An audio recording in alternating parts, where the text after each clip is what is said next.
ನಮಸ್ತೆ ಕುಮಟಾ, ಹೇಗಿದ್ದೀರಾ? ರಥಸಪ್ತಮಿಯಲ್ಲಿ ಬರುವ 7 ಜಾತ್ರೆಗಳಲ್ಲಿ ನಮ್ಮ ಗೋಪಾಲಕೃಷ್ಣ ದೇವಸ್ಥಾನ ಗೋರೆನೂ ಒಂದು ವಿಶೇಷವಾದದ್ದು ಅಂತಲೇ ಹೇಳ್ಬೋದು.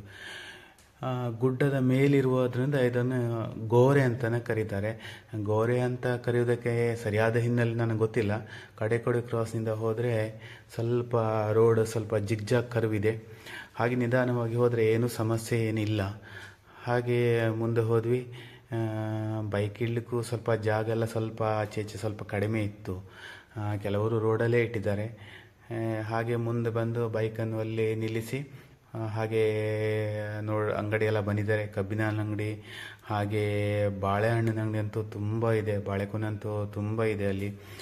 ಹಾಗೆ ಮುಗಿಸ್ಕೊಂಡು ದೇವಸ್ಥಾನ ಒಳಗಡೆ ಹೋಗಿ ಪೂಜೆ ಎಲ್ಲ ಮುಗಿಸ್ಕೊಂಡು ಹೊರಗಡೆ ಎಲ್ಲ ಬಂದು ರಥಕ್ಕೆ ಉದ್ದ ಹಗ್ಗ ಕಟ್ಟಿದ್ದಾರೆ ಎಳಿಲಿಕ್ಕೆ.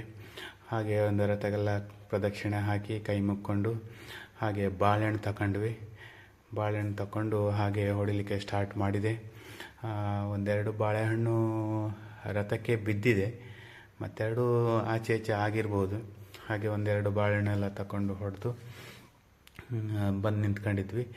ಹಾಗೆ ನಮ್ಮ ಜಿ ಅಗ್ರು ಅಲ್ಲೇ ನಿಂತ್ಕೊಂಡಿದ್ರು, ಅವರನ್ನು ಸಹ ಮಾತಾಡಿಸಿದ್ವಿ. ಹಾಗೆ ಈ ಕಡೆ ಬಂದು ನಿಂತ್ಕೊಂಡ್ವಿ. ಇಲ್ಲಿ ಈ ಕಡೆ ಮಿಠಾಯಿ ಅಂಗಡಿ, ಜಿಲೇಬಿ ಮಾಡುವುದೆಲ್ಲ ನೋಡೋದೇ ಒಂಥರ ಹಬ್ಬದ ವಾತಾವರಣ. ತುಂಬ ಚೆನ್ನಾಗಿ ಜಿಲೇಬಿ ಮಾಡಿದರು. ಹಾಗೆ ದೇವರನ್ನು ನೋಡ್ತಾ ನಿಂತ್ಕೊಂಡಿದ್ವಿ. ಹಾಗೆ ಒಂದೆರಡು ಕಬ್ಬಿನ ಹಾಲು ತಗೊಂಡು ಕುಡ್ದಾಯಿತು. ಅಷ್ಟೊತ್ತಿಗೆ ದೇವರ ಪಲ್ಲಕ್ಕಿನೂ ಬಂತು, ರಥ ಎಳೆಯುವ ಸಮಯ ಆಯಿತು. ಹಾಗೆ ನೋಡ್ತಾ ಇದ್ವಿ, ದೇವರಿಗೆ ಆರತಿನೂ ಆಯಿತು.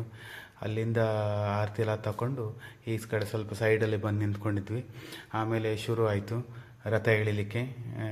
ಎಲ್ಲರೂ ತುಂಬ ಬಾಳೆಹಣ್ಣೆಲ್ಲ ಹೊಡೆದ್ರು. ಓ ಅಂತ ಆ ಒಂದು ಕೂಗುದ ನೋಡೋದೇ ಒಂಥರ ಚಂದ. ತುಂಬ ಖುಷಿಯಾಯಿತು. ಗೋರೆ ತಿರುಗೋಗಿ ಆಚೆಯಿಂದ ಈಚೆ ರಥ ಬಂದು ನಿಂತಿತ್ತು. ಜನ ಅಂತೂ ತುಂಬ ಜನ ಸೇರಿದರು. ಹಾಗೆ ನೋಡಿಕೊಂಡು ಈಚೆ ಒಂದೆರಡು ಸಾಮಾನು ತಗೊಂಡು ಗೋರೆ ಜಾತ್ರೆಯನ್ನು ಇಲ್ಲಿಗೆ ನಾವು ಮುಗಿಸಿದ್ದೇವೆ.